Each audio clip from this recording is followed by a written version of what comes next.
Good morning and welcome to another edition of Our Town here on 94.9 and 99.1 The River. My name is Darren Swenson. Our Town, as always, brought to you by Decorah Bank and Trust. We got four guests on the program this morning. We'll talk to Decorah School Superintendent Tim Cronin. We will talk to Waukon City Manager Gary Boden. We'll talk to Decorah City Manager Travis Goedken, but we'll begin our program this morning. It's Small Business Weekend in Ossian. And when there's things happening in Ossian, we talk to Clark Goltz. Clark will be our leadoff batter this morning on Our Town. It's brought to you by Decorah Bank and Trust, and you're listening to it on 94.9 and 99.1 The River. Well, this weekend is going to be a fun weekend in Ossian. Well, every weekend's a fun weekend in Ossian, and when there's things going on in Ossian, we talk to Mr. Ossian himself. He is Clark Goltz. Clark, thanks for taking the time. And coming up this Saturday in Ossian, it's Small Business Saturday. I thought this was a November thing. You guys are doing it in October. Why? Well, see, we like to get everyone's money ahead of time, Darren. That's kind of our little idea because, if you wait till November, which is when most of them are doing their shopping for Small Business Saturday, it's too late. So we try to hit it in early. And tell us about everything that will be going on this weekend. And great idea, by the way. Yeah, thank you. It's actually more than just Small Business Saturday.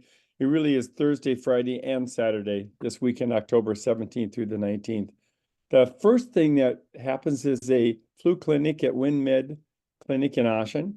They're doing a flu clinic on Thursday from 4 to 7.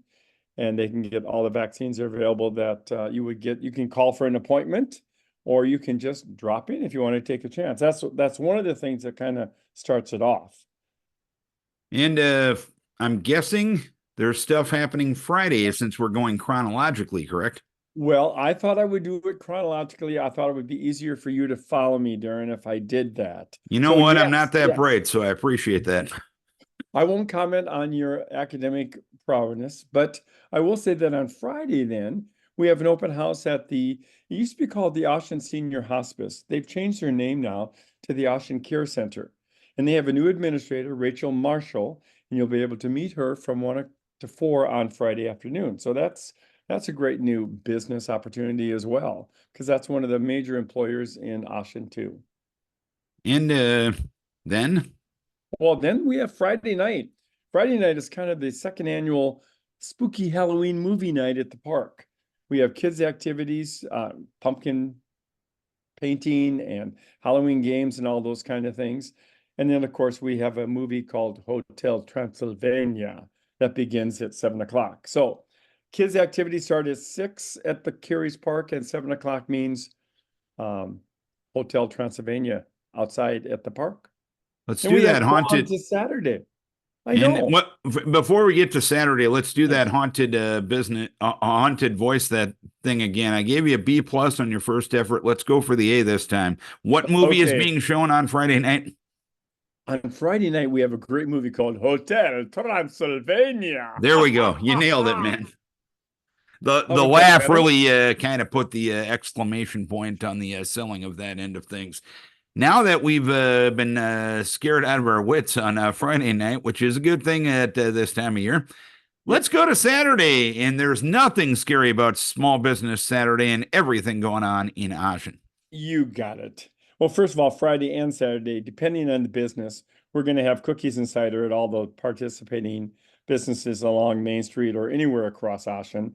Like Blooms on Main will have some discounts. Collective Memories will have a door prize and many sales going on. Luena Savings Bank is having a guessing game with the pumpkins in the jar. We have the second annual craft show at the Owl's Nest on Saturday from 9 to 2. We have specials at area businesses like the Local.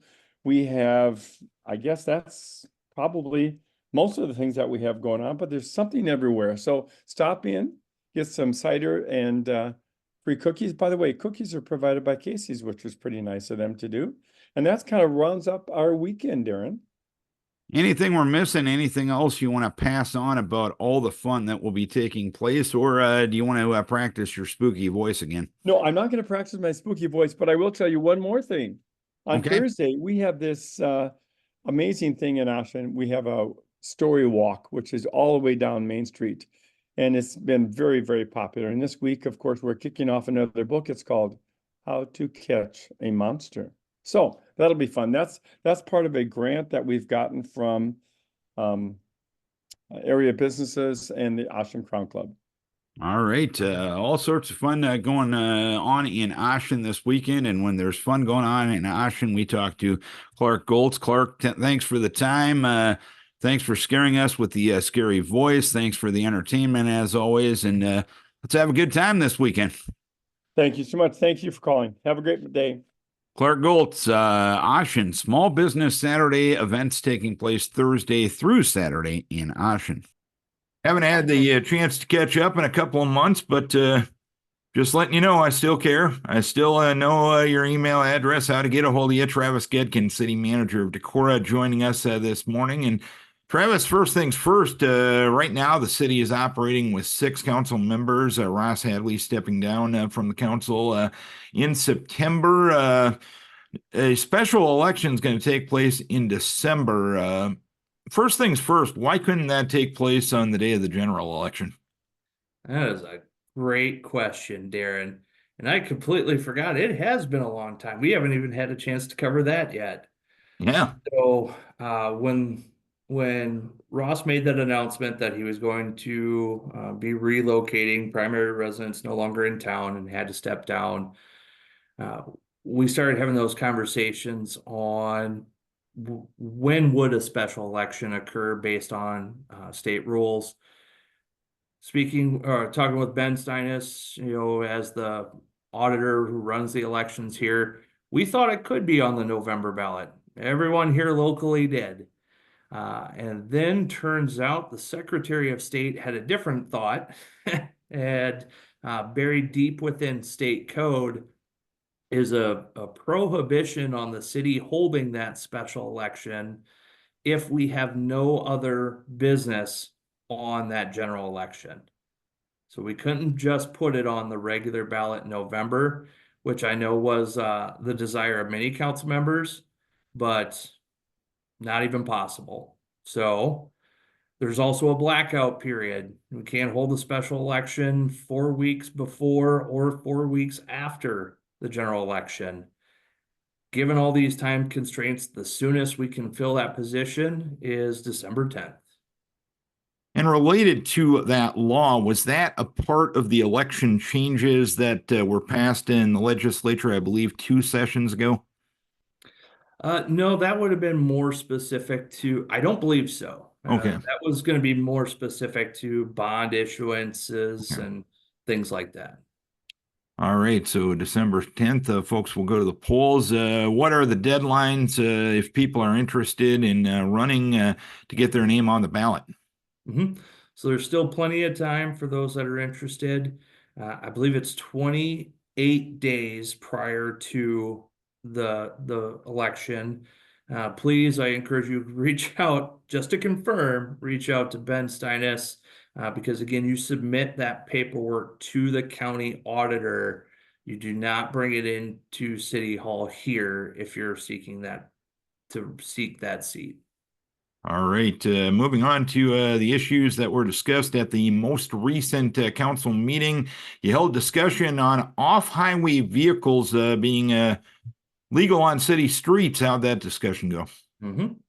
Yeah, Darren, I think it's been covered a bit by the radio station, but it's very good conversation was had by council. This was an item that we hadn't publicly discussed in quite some time. I think the last discussion of this even predates my arrival here, and as staff, we're preparing an ordinance for council consideration that would allow the use of off-road vehicles as the state defines them. So that's side-by-sides, not four-wheelers, no ATVs, but off-road vehicles to be allowed on all Decorah streets. And would there be any potential restrictions regarding that, or since you haven't really put the ordinance together yet, can you really say at this point? Yeah, so what we as staff are going to do is put an exceptions section in code that says the council can designate areas off limits by resolution. So that way, if we do notice there's an area that it just doesn't work, whether it's conflicts with the neighborhood itself or whatever those might be, I don't know. But if it comes up in the future, then council can adopt a resolution that says they're allowed everywhere but here. And of course, we'd sign appropriately.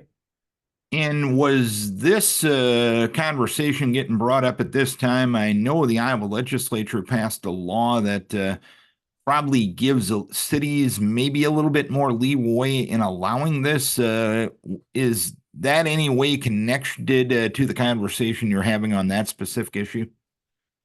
So that state law, it actually did insert a couple of prohibitions on it. Okay. Oh, okay. Aaron, so for example, I know of other communities that even prior to that legislation, I know which one you're talking about, that it opened it up to basically county primary roads and anything essentially not a state highway.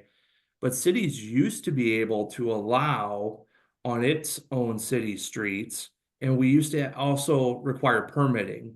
Now, that is something that law struck from cities' ability, where we can't require any permitting with the city. We certainly can't require a fee to use on city streets, but it still does allow us to regulate whether we allow them or not. All right.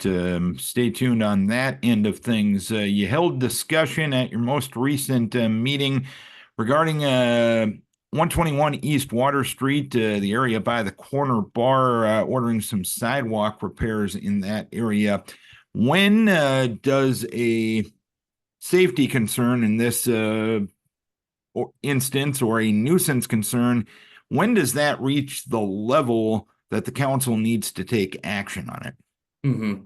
So largely, Darren, our council rules of procedure say that two council members are, well, not, if two council members request an item to be placed on the agenda for consideration, that's one of the ways it gets on there. And so this one in particular, these council members have received enough complaints on the conditions of the sidewalks there that they asked that this be placed on the agenda. This has been an ongoing discussion for quite some time. Again, I think this property, I know some temporary repairs were made a few years back, but those have since failed. And I believe the conversation around this even predates my arrival here 3 years ago. And so now we have a deadline, June 1st, 2025, that we'll be, I know the property owner's already been made aware, but we'll be following up on the required paperwork, and we'll set that deadline, get that in motion. I know you talked about the noise ordinance once again on Monday night. Anything new on that front? Not really. One of the reasons that there hasn't been too much movement on it at this point is we wanted to have conversations with local trash haulers, because there was a section in there that referred to prohibited times, I guess you'd say, for their operation. We have received complaints in residential areas of maybe starting a little early. I know 4 o'clock would be a little early for me too, so I get it. And so we wanted to have a conversation with those haulers first to see if there's something that they can change on their operational level, that it doesn't have to resort to an ordinance being imposed upon them. We've talked about this before at the council level, that not everything needs to be addressed necessarily by ordinance first. We can certainly try to work with individuals when we have issues that arise and hold an ordinance as kind of a last resort almost. I know you held discussion on your most recent meeting regarding and establishing a policy on written comments submitted for public hearing. What was the reason that is being brought to the forefront now? Yeah, and I do want to be very clear that this is meant only for public hearings that are set as part of an actionable item, whether it's of the council or planning and zoning commission or board of adjustment, not meant to cover the public comment section that starts every council meeting. And the real precipice for this was actually it was myself. I was out sick for a week here a while back, that I had many emails sent directly to me and to nobody else that were meant to be inserted as a written comment for a set public hearing. And fortunately, I was able to remember that, hey, this meeting's coming up. There might be some comments received. So I logged into my email and was able to forward those and get those to the correct board in time for that public hearing. What this does is formalize that process, because while that instance, that scenario played out just fine, that's not to say, Darren, you might email the wrong staff member, thinking that, maybe our building official or code enforcement official is who you need to send it to, and that's not the right person, and it doesn't get to the right board. So we just wanted to formalize that. So anybody that wants to provide written comment, you can turn it in person to City Hall up to the day of the hearing and the end of business here. You can, of course, bring it to any public hearing and submit it at that time. Otherwise, we did launch, as part of an online permitting platform we've added.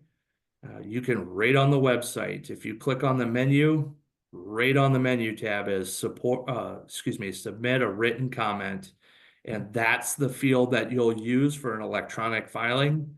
And it ensures it sends it off to multiple email addresses, and we make sure it gets handled. So something good can come out of illness, then. That's what you're telling me, right? Yeah, that's we'll say that.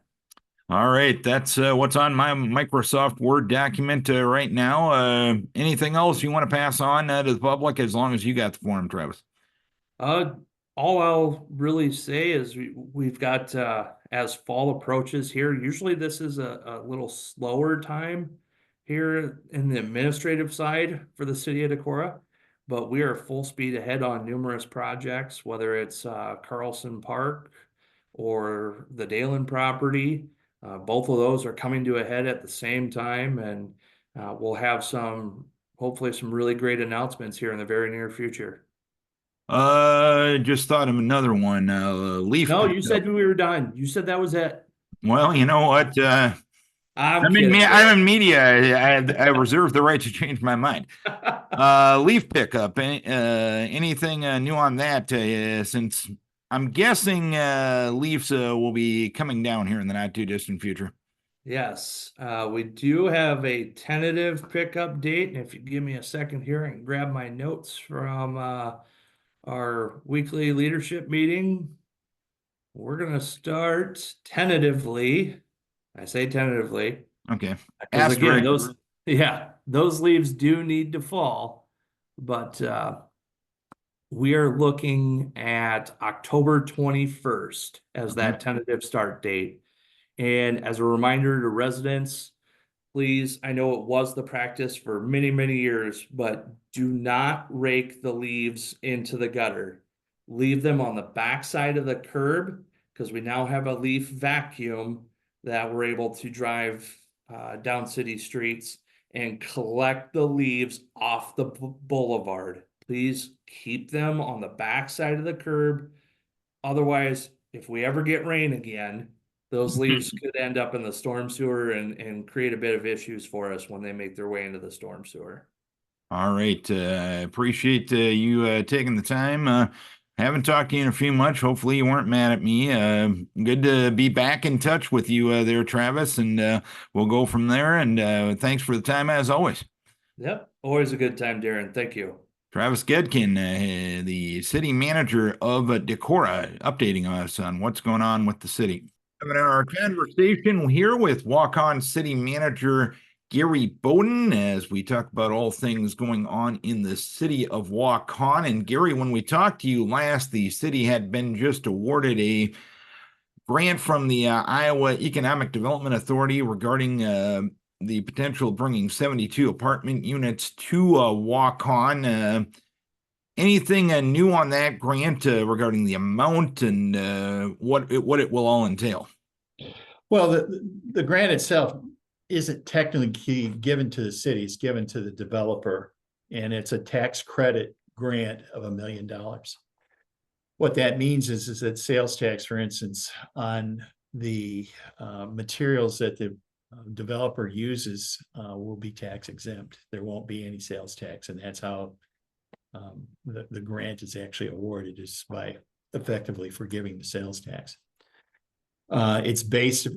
It's effectively based upon the idea that the number of units and the price per unit has an assumed cost as far as it relates to the materials, and $1 million is the maximum, and they got the maximum, and it was based in part on the number of units that were being built. To be clear about this, the grant is for the first 36 units of this 72 unit complex. And in fact, that's what Dexter, Quandel, and Q4 Development is going to build is 36 units. They have an option on the second half of this property. He's taken down about half of a 5-acre parcel. The other half of this parcel is he would take down upon completion and his satisfaction of market capability to do another 36 units. And assumedly at that point, he may very well apply for the same grant for another distribution. The understanding generally is that that would be 2 years from now, if in fact you were to apply for the grant. All right, more to come on that end of things, but definitely good news for the development and the city. They have the grant. This is a done deal. In fact, what the council did on Monday night was approve the platting of the division of this ground so that the first half could actually be sold to him, and then that sale would provide the opportunity for him to actually do the development. And I assume that he's going to try and get things started yet this year.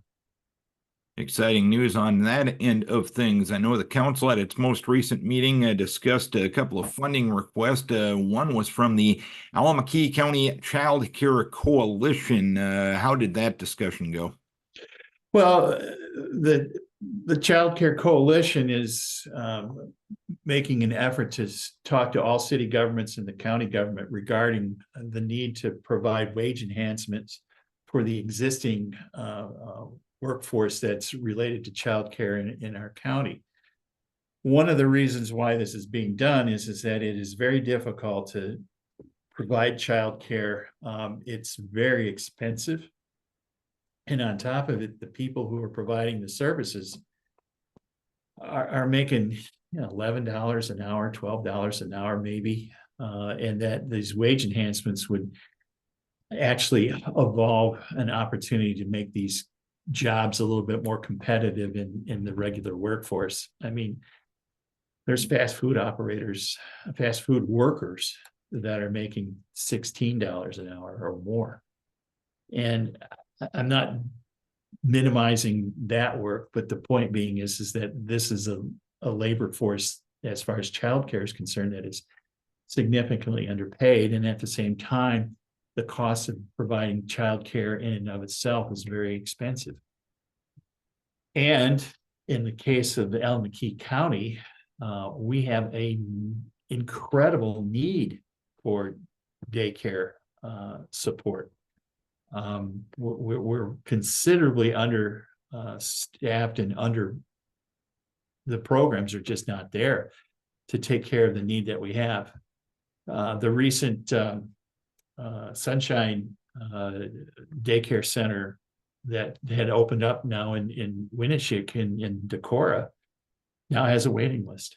It's a desperate situation, I think, and the state is starting to realize this, is that this is not a social welfare program situation. There's people from all income stratas needing this service, and on top of it, the need is expensive by standards that would be comparable to other states, and the petitioning to not just our city's government, but also other city governments in the county is based upon the fact that we're just trying to get a baseline established. Apparently, our efforts here in Alameda County are noteworthy in the state, and perhaps noteworthy in the region from the standpoint of how we're trying to address this issue.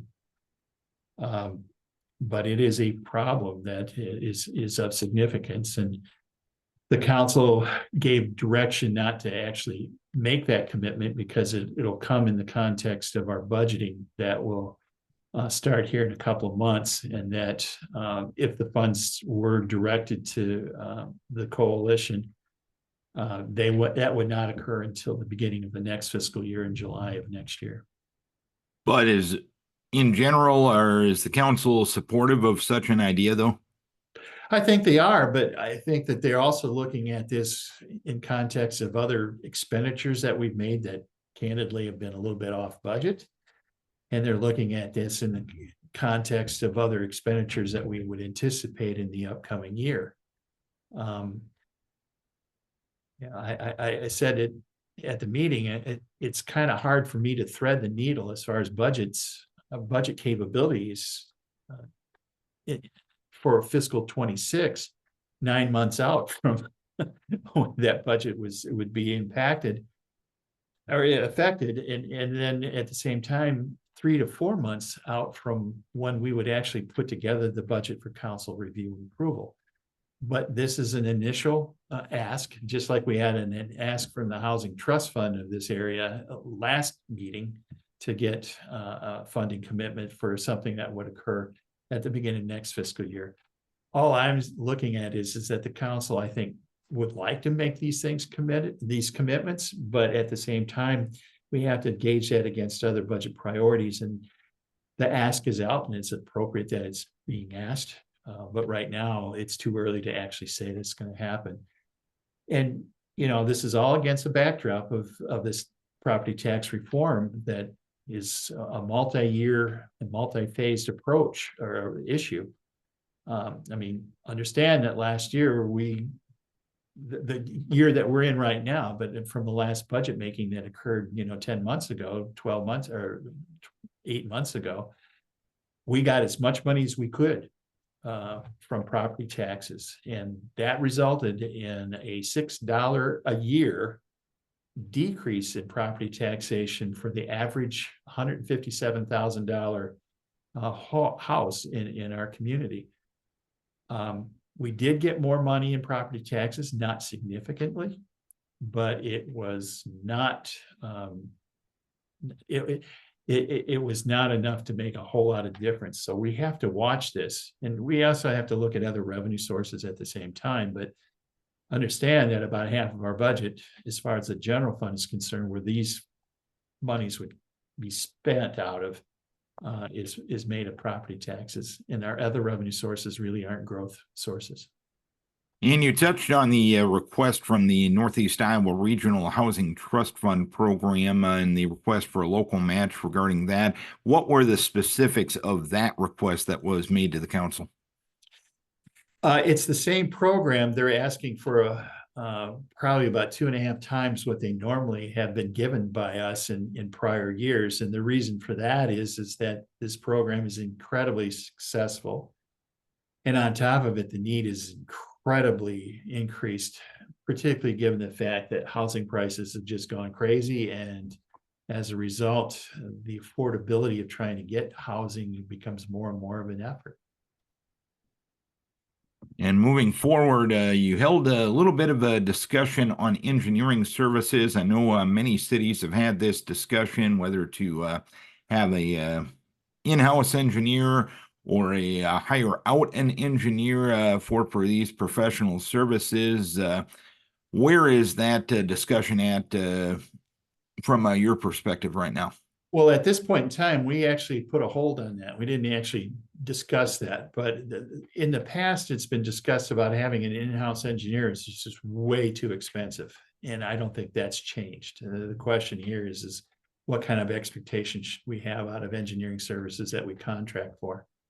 But beyond that, there's other things that were on the line that actually drew a lot of attention in that at this meeting, and it really was about the duplex project that the council approved. All right, Noah, you held some discussion and a request for direction regarding capital improvement plans for 26, 27, and 28 fiscal years last Monday night. I know we talked about budget and the need to have money to do things. I'd imagine this is along those discussions. Where did that chat go? Well, we really didn't talk about the projects. We talked more about the revenue sources to fund these projects. Yeah. And specifically, we were talking about a water rate increase, not a water bill. I mean, we call it the water bill, but the water bill includes 6 different entries, and the most significant cost on the quote unquote water bill is actually the sanitary sewer charges. We actually pay more for garbage services than we do for water services in this community by a small amount, but we still pay for more. And it's been noted that in our public works functions, water is not a growth revenue source, and we have growth needs as far as our capital development and capital improvements. And where we started out is that we need about $100,000 to do improvements to the telemetry of our system to actually do the billing and all of that stuff, and chart the uses and to dispatch the pumping of the water to get into the system. That has nothing to do with street improvements. That has nothing to do with water main improvements underneath the streets. But I think that there's been a recognition by the council that at least that needs to be addressed. And we've talked in the terms of maybe a 10% increase in the water bill.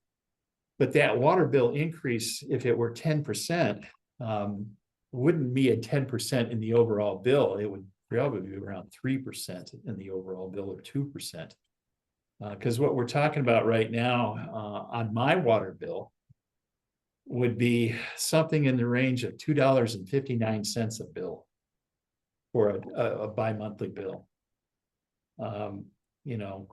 6 times 2. I mean, we're talking about probably about a $15 increase a year in the water bill if we did a 10% increase just for the water service charge alone. We also talked about increasing the storm sewer utility, which has never been increased since its institution, I think 9 years ago. Right now we literally collect $2 a month from all of our residents. And, the $59,000 that we generate a year out of this revenue source really doesn't do a whole lot. And there's increasing needs to address the sewer, not sanitary sewer, but the storm sewer utility on an expanded basis. All of these things would contribute in the long term toward trying to offset some of the costs related to water and sewer development. I mean, I know that you've talked with Sarah Snicker about the idea of doing a community development block grant for some of this stuff. The real question that I see that's going to confront the city is if we don't get those grants, and to understand that they're somewhat competitive, if we don't get those grants, are we still not going to do these projects, or are we going to do these projects? And if so, then how are we going to pay for them? And paying for them comes down to one of 2 ways, either through general obligation debt, and spending bond issue money that way, or through revenue debt, which would be a charge that would be specifically levied against the water and or sewer bill, sanitary sewer bill, that is. And, then, we start looking at what kind of projects do you want to prioritize? I mean, for us, there's probably 3 big projects out there. Big is a relative term, because they would be all done in concert with street reconstruction at the same time. Reconstruction in the case of First Street Northeast is actually constructing many sections of First Street Northeast with curb and gutter that don't exist right now.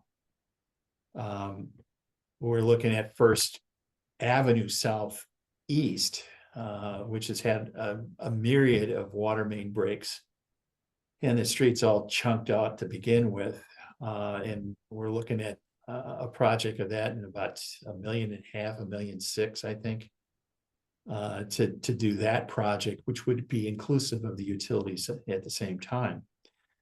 None of this stuff comes without cost. And the real question is are we going to make these commitments irrespective of whether we get grants or not?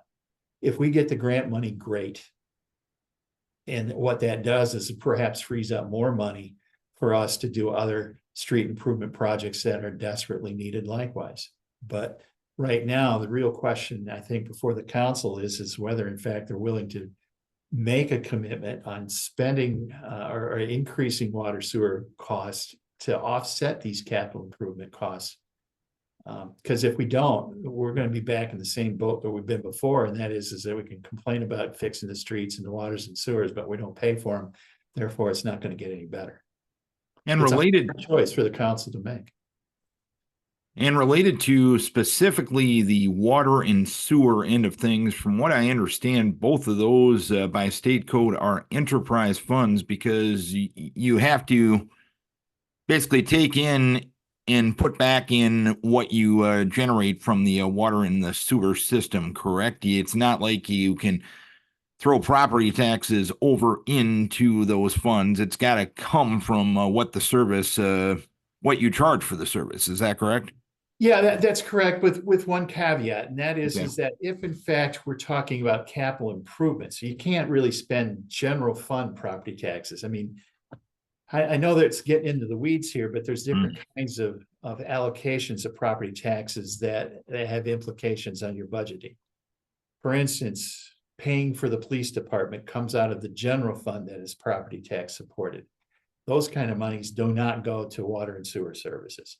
But if we were to borrow money for a capital improvement, we could pay, and we have in the past paid, some property taxes to offset those costs that are related to water and sewer redevelopment. But you also can do a revenue bond to pay for the water and sewer cost anyway. The reason why you would do that is that because there's revenue backed, you wouldn't have to have property taxes backing the full faith and credit of that borrowing. And as a result, there would be a different rate that would be charged on the indebiture.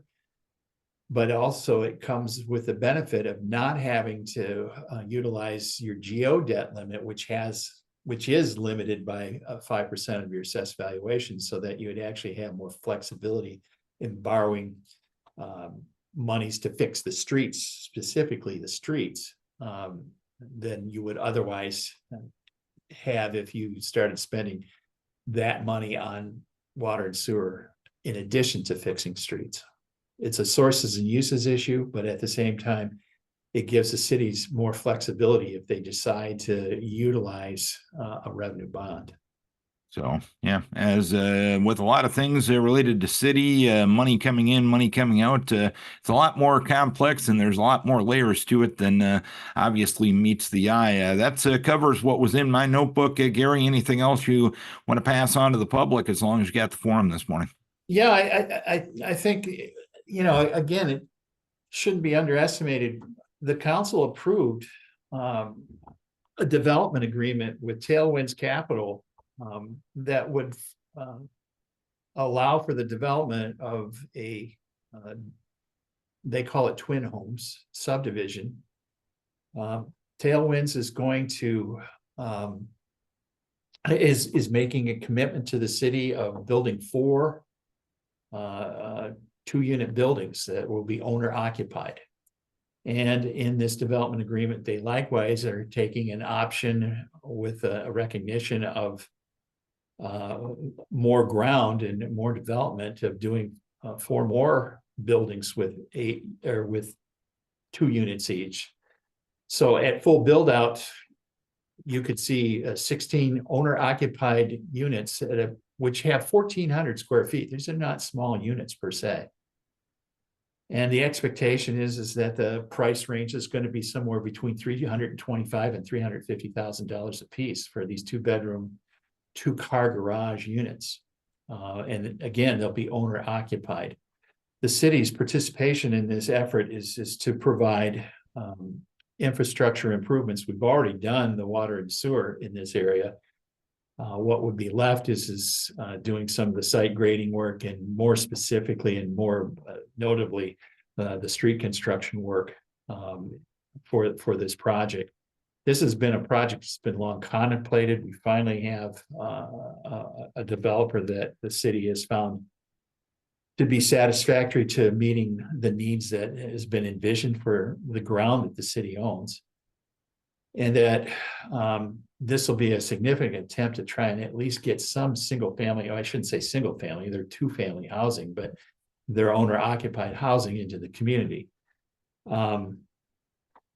This is a significant move here, coupled with what Q4 as far as apartments are concerned.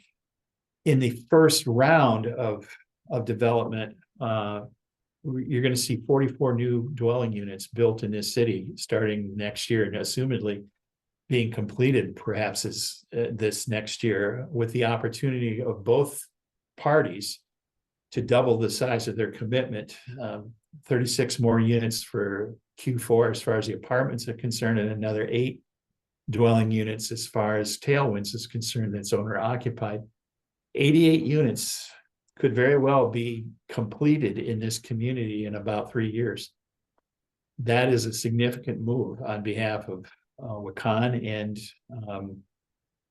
the financing commitments that we've made is all through tax increment financing, so that we're utilizing property tax generation caused in part by this development to offset the infrastructure costs that we've enjoyed through the development of this project. All right, Gary, we appreciate you giving us a lot of information like you always do, and you make us smarter every time we chat with you and break down the issues in a simple way as possible. Thanks for the time. As always, look forward to our next conversation when it's, I'm guessing, going to be a little chillier in November than an 80-degree day today. Well, we're having incredible weather here, and that's really good for the contractors. We hope that we have a good spring next year so they can get started as soon as possible.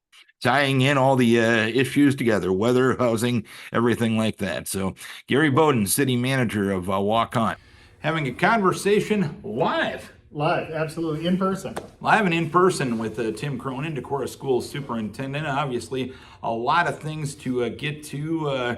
Talking about the Decorah Community School District, this week you held a board meeting, and I know one of the topics of discussion was the certified annual report of the district. First of all, what is the certified annual report of a district, and what did it tell you? So the certified annual report is really all the financials for a school district.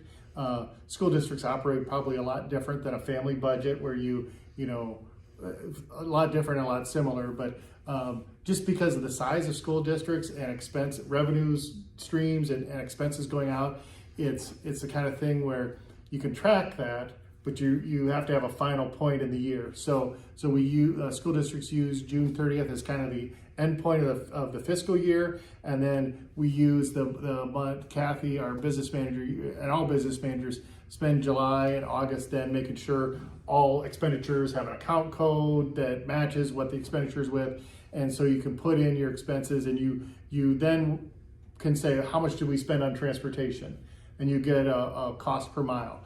How much did we spend on special education? And no surprise there, 80% of the school districts in Iowa have a special education deficit, which then leads to one of the board actions was to ask for spending authority from the SBRC for the special ed portion. And then in the big picture it's just all the financials. What money did the district take in? What money did the district spend out for the year? We've got a reserve of general fund, but we're slowly spending that down as we increase our costs, and our enrollment has kind of gone down a little bit. So we're watching that, but this is kind of the big financial picture that is presented. And like I said, off of that comes the special ed, the limited English proficiency, and the transportation are the big other pieces of that report. So this is a big time of the year when the report is done, presented to the board. I don't know if every district presents to the board quite in the same fashion, but we do it here, which you'll see if you go on other districts. They're definitely asking for their spending authority for their special ed deficit and their limited English proficiency deficit. And I know when it comes to the financials, some people may wonder, why is this there? Why is this there? Why is that there? And I'm not going to pretend I understand school budgeting, because I probably understand maybe 10 to 15% of what you or other school and superintendents do. But part of the reason budgets are structured that way, it does actually provide oversight the way they're structured and transparency to the public. Is that a fair way to put it? Yeah, I think that's pretty accurate. We use that for reports. I think the transportation is probably the best one. So we basically put down all the miles that we've traveled by yellow buses, by silver vans, by white cars, all the miles traveled, and then the cost to operate that. And that's how we get a cost per mile. You use that cost per mile kind of to monitor, how much traveling you're doing, but we also use that then when groups like Sunflower or Montessori want to rent out a bus, we can say, well, the cost per mile as calculated in the transportation report, I think it was $4.29 this year. But yeah, it's a way to monitor your expenditures and stuff. And certainly we talked last night about our special ed deficit did go up this year. Special ed is a tricky one because that's student based, and one or two students can move in or out of the district, and that can special ed services are required by an IEP. You have to provide those, but those costs can vary. And so you see some variation in some of it like transportation. You wouldn't expect the transportation budget to change dramatically from one year to the other. I haven't had time to sit down and look at a trend of what our transportation cost is, but we'll present that to the board at next month's meeting. And related, you touched on the enrollment. Is the enrollment for this year, has that been certified yet? And I know there's the students and seats, there's the other ways to figure enrollment. When it comes to, has that total been come up with? Yeah, so today's the certification day. So when I get out of this meeting, I go and I certify on that. October 15th is your answer to it'll be certified. Okay, and how is that trend in the district? Trend in the district, we've lost, maybe about 8 to 10 students the last couple of years, which isn't super uncommon for a rural district in Iowa, but for a district this size, it's not a huge difference. One of the things we do know is with the Mabel-Canton agreement, in the past, we had those students on a roll, and then the money just went up to follow the students. We won't have that anymore, so there will be a decrease in enrollment of those 25 to 30 Mabel-Canton for sure. Because they did not, those students, as I understand it, stayed in Minnesota going to school. But what that means is they're not going to show up on an Iowa school district enrollment, so they won't be, a resident attending Decorah or open enrolled out to an Iowa school district. So that'll look a little different, but we'll get those final figures, and that'll be a November board meeting talking point.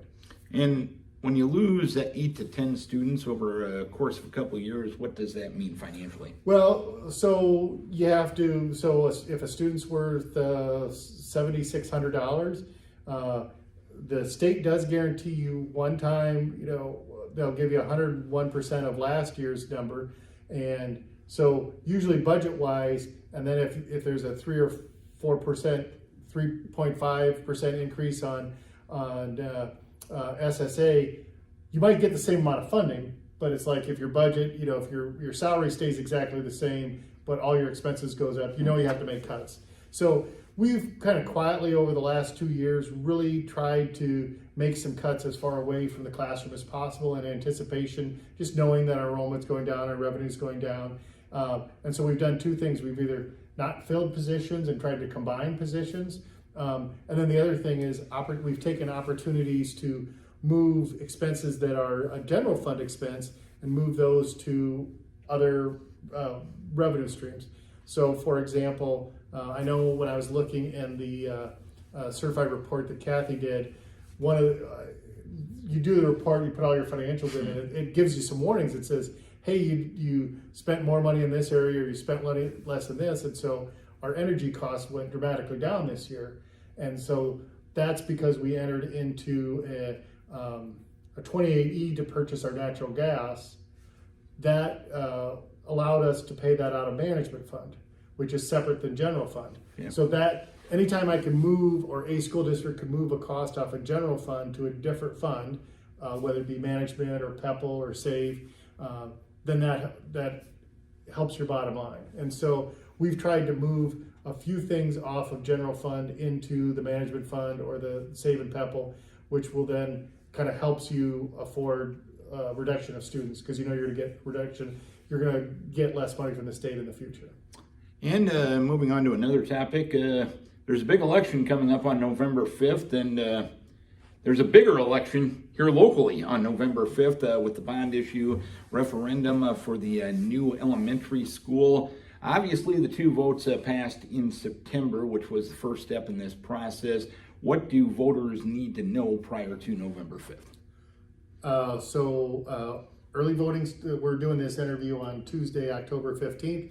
Early voting does start tomorrow, Wednesday, October 16th. So that's one thing that you could know.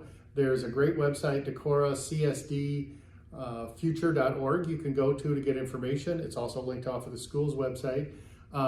We've had some large group things that were well attended, the tours of John Klein and West Side. And then we had community forums in the high school. So we've kind of phased through that, and now we're working with small groups.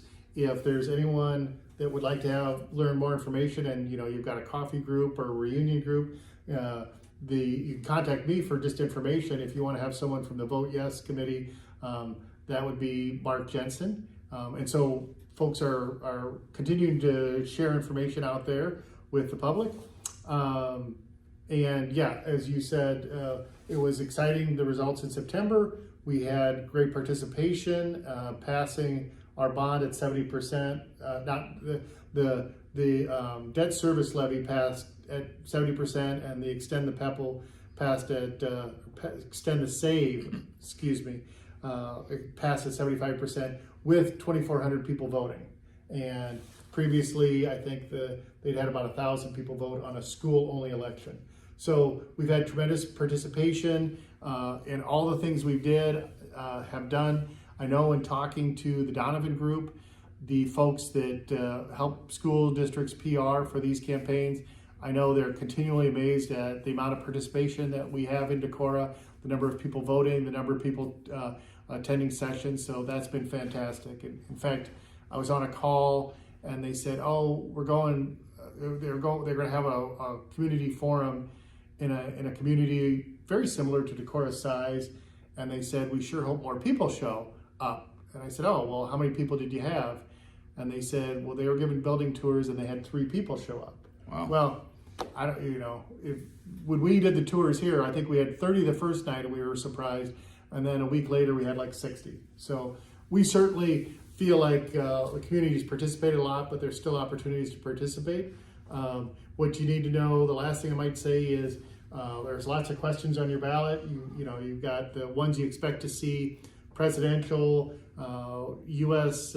House is on there, then the local wards and stuff, and you flip over And then there's going to be a couple of, there's going to be a constitutional amendment maybe, but the very last question is going to be, should the Decorah School District be allowed to sell bonds to build a new school? So I would encourage you to follow the end of your ballot and answer the last question. And the bonds that you would sell would be financed by the debt service levy increase primarily, or how does that work? Yeah, so funded by the large portion is going to be funded by the debt service levy, which is, I like to break that down. That's kind of like our mortgage payment, Yeah. what the district's allowed to tax to make a mortgage payment. One of the things with extending the SAVE is the board wanted to do that so that we have the ability to contribute we can borrow against the SAVE, and that's going to help us manage that tax rate, because we're not going to know exactly what it's going to cost us to borrow $38 million until we get to the spring, and we know what the property values are, and we know what the interest rates are. And so fortunately, we may have borrowing power there, because if interest rates continue to go down, we might be able to get a little bit more bang for our buck. But knowing that we just wanted to have that 86 cents impact, we have the ability to borrow against SAVE and also PEPL if needed. And the district's done that in the past as well with their bond projects. I think as I continue to do research on those, I don't know if we've ever just funded one project all by debt service. So, but we want to minimize the tax impact. And so there's a lot of variables that come into play, and we won't know those until, we won't know the final numbers. Obviously, if interest rates go down, that'll help us manage that tax rate even more. So. All right, all good information to know. Voting, as this airs, early voting underway, and of course you can head to the polls on November 5th. One more question. The question I've asked you for as long as you've been superintendent at Decorah, and I'll still be asking you for quite some time, I'm afraid, hopefully not too much longer. What's the latest on the conference situation? The latest on there's no change on the latest on the conference situation. We have had our hearing with Mackenzie Snow, the director of the Department of Education. She has our information, and we're waiting for her to issue a final ruling. Typically those rulings have kind of gone along with the recommendation from the Girls Union and the Boys Association, and which in this case was not to admit Decorah to the Upper Iowa. But until we hear from Mackenzie Snow, it's not over until it's over, and we're just waiting. I know that there's a timeline, and we've got to be getting up to our 60 days on that, but we're not sure. Not hearing anything, I can't tell you what that means. All right, I know you talked to my friend Jeff Linder a couple weeks back, so I had to Yeah, ask you too. yeah, he was asking all the hard questions. No, we try to do that in this business from time to time, but unfortunately, nothing to pass on that end of things. Anything we're missing? Anything else? As long as we're live here on a Tuesday afternoon. Yeah, absolutely. No, I would say conference-wise, I'd probably just add that we've kind of resigned the fact that we're past October 1st, and we really feel like the school district will compete as an independent for the 25-26 school year. That's not our desire, but we also know that even if we would get placed in a conference, it would be awfully late to make schedules, but we'll keep our fingers crossed on that. With regards to other things, it's a nice night tonight. It's going to be too late, but we're going to have conference cross country over there at Luther College, so I'm excited for that. Coming up, the undefeated Decorah Vikings host Western Dubuque on Friday night. That should be a very good game. I would encourage you to get there just a little early. The Lions are putting on a pancake and sausage Always a good meal. dinner. And then I'm trying to think, Saturday must be volleyball, and then Monday is the start of the concert series. So maybe about 7:30, I think there's a vocal concert at the high school. And I think check your local listings. Yeah, and I think we're less than a month away from the high school musical too. So all sorts of things going on with the Decorah Community School District. Tim, thanks for letting me barge in to the new digs out here. It's a beautiful building, beautiful place, and a lot more space and a lot more room to do business out here at the new bus barn here in Freeport. And thanks for taking the time, and thanks for letting me do this live. You bet. Thanks for coming out. Tim Cronin, Decorah Schools Superintendent.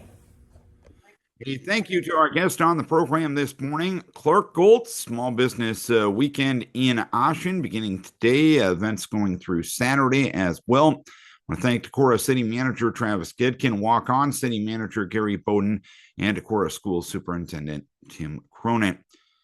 Don't forget, each and every week we put these shows on YouTube.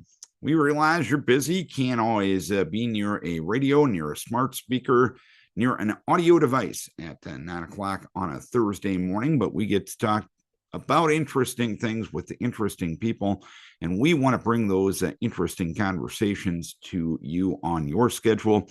Just go to 1017 Our Town program if you're out searching things on YouTube. Or we also put the links up on our Facebook pages as well of all of our LA Communications radio station. We do our best to keep in touch with our communities, and that's one way we do this, by bringing you Our Town on your schedule. Thank you to Decorah Bank and Trust for being the longtime sponsor of this program. Thank you to our guests for taking some time to join us on this program, and we thank you. That's right, you, for tuning in, for logging on, or for watching this program. The program's name is Our Town, and you've been listening to it on 94.9 and 99.1 The River.